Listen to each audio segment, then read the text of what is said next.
Hi guys, my name is Florence. I'm a farmer, a food processor, and an environment advocate. Welcome to my channel. If you are visiting for the first time, a warm welcome to you.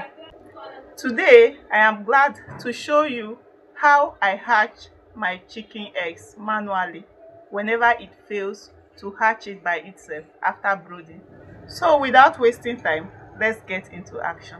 Sometimes, nature starts a life and walks away before it finishes. My mother hen did her part by sitting on her eggs. She waited and incubated her eggs. But when hatching day came, she hatched some and left some.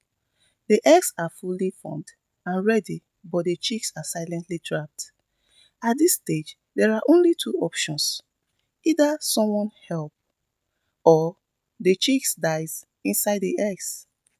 Now let's talk about signs that you need to know if there is still life inside the eggs.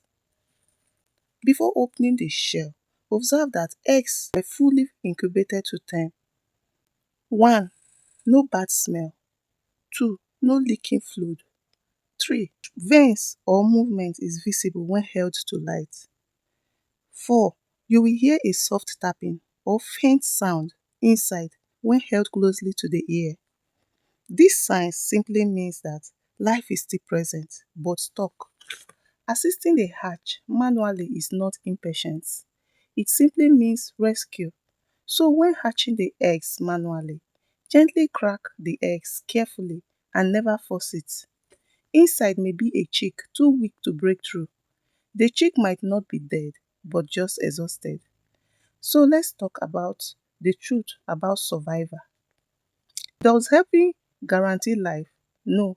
Some chick breathe and stand. Some breathe and fade away. Some never make it past the shell. But one truth stands out for me. Without help, none of the abundant egg would have survived. Final thought. This is not playing God.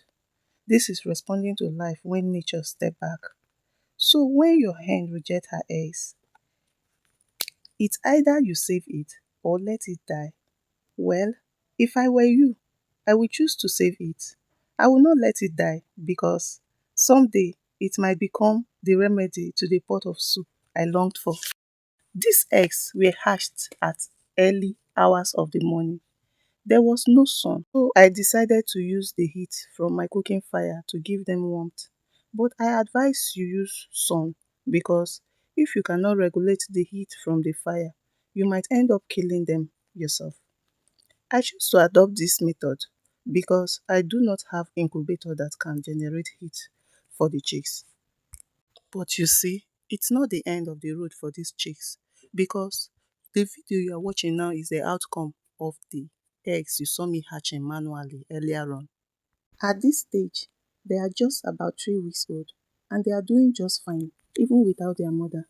They are alive and strong and always together. Isn't this amazing? Each time I see one around, I have no fear or worries because I know that the other one is not far. I am glad I did not throw them away. This means that there is always a way out of every situation that comes your way, unless you do not know the requisite knowledge to put through it. So here they are at maturity, particularly those two in brown colors mixed with white. I hope this video impacted you. Don't forget, please like and subscribe to our channel so that we can reach wider audience next time for better tips. Thanks for watching. Bye.